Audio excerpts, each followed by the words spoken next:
انسان کی قدیم تاریخ کے مطالعے اور اس دنیا میں آباد پرانی قوموں کے باقی ماندہ آثار کے مشاہدے سے یہ حقیقت واضح ہوتی ہے کہ انسان نے ہر زمانے میں کسی نہ کسی کو اپنا خدا ضرور بنایا ہے۔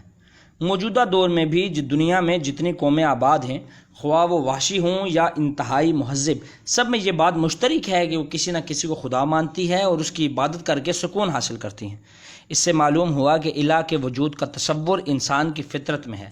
انسان کے اندر ہی کوئی ایسی چیز موجود ہے جو اسے مجبور کرتی ہے کہ وہ کسی کو خدا مان کر اس کی عبادت کرے۔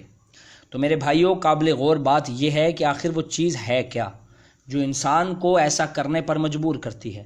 اگر ہم خود اپنی ذات پر، اپنی نفسیات پر اور باقی انسانوں کی اندرونی کیفیات پر ذرا گہری نظر ڈالیں اور غور کریں تو معلوم ہوگا کہ اس کا جواب ہمیں اپنے آپ سے ہی مل جائے گا۔ تو معاملہ یہ ہے کہ انسان دراصل بندہ ہی تو ہے، فطرتاً محتاج، کمزور۔ بے شمار چیزیں ایسی ہیں جو ہماری ہستی کو برقرار رکھنے کے لیے ضروری ہیں اور ہمیں چاہیے بھی ہیں، مگر وہ ہمارے قبضہ قدرت میں نہیں ہیں۔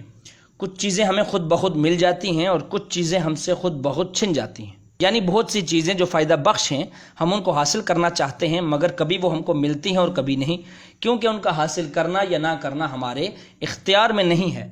بہت سی چیزیں جو ہمارے لیے ضرر رساں ہیں، نقصان دہ ہیں، ہماری عمر بھر کی محنتوں کو آن کی آن میں برباد کر دیتی ہیں، آرزوؤں کو خاک میں ملا دیتی ہیں، ہم کو بیماری اور ہلاکت میں مبتلا کر دیتی ہیں۔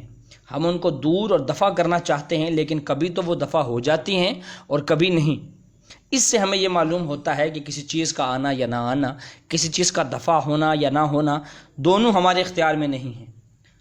بہت سی چیزیں ایسی ہیں جن کی شان و شوکت اور عظمت کو دیکھ کر ہم متاثر ہوتے ہیں اور مرعوب ہو جاتے ہیں۔ پہاڑوں کو دیکھتے ہیں، بڑے بڑے خوفناک جانور، ہواؤں کے طوفان، پانی کے سیلاب، زمین کے زلزلے دیکھتے ہیں، بادلوں کی گرج، گھٹاؤں کی سیاہی، بجلی کی کڑک چمک اور موسلا دھار بارش کے مناظر ہمارے سامنے آتے ہیں۔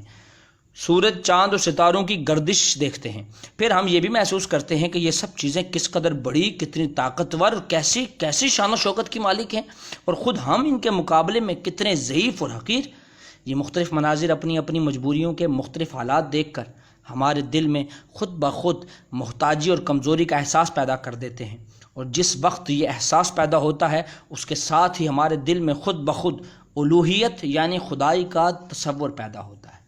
ہمیں خیال آتا ہے کہ اس کائنات میں ضرور بالضرور کوئی تو ایسی ہستی ہے جس نے ان تمام عظیم چیزوں کو پیدا کیا ہے۔ ظاہر ہے وہ ہستی خود کتنی عظیم ہوگی جو اتنی بڑی طاقتوں کی مالک ہے، اور عظمت اور بزرگی کا یہ احساس مجبور کرتا ہے کہ ہم اس کی عبادت میں سر جھکا دیں۔ اس کی قوت کا احساس ہمیں آمادہ کرتا ہے کہ ہم اس کے آگے اپنی عاجزی کا اظہار کریں۔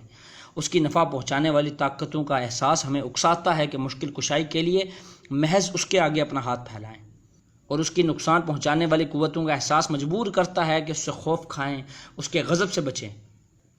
اسی احساس اور تاثر کے پس منظر میں شعور اور ادراک، علم و عقل کے درجوں کے اعتبار سے انسان کی ذہنی کیفیات مختلف رہتی ہیں۔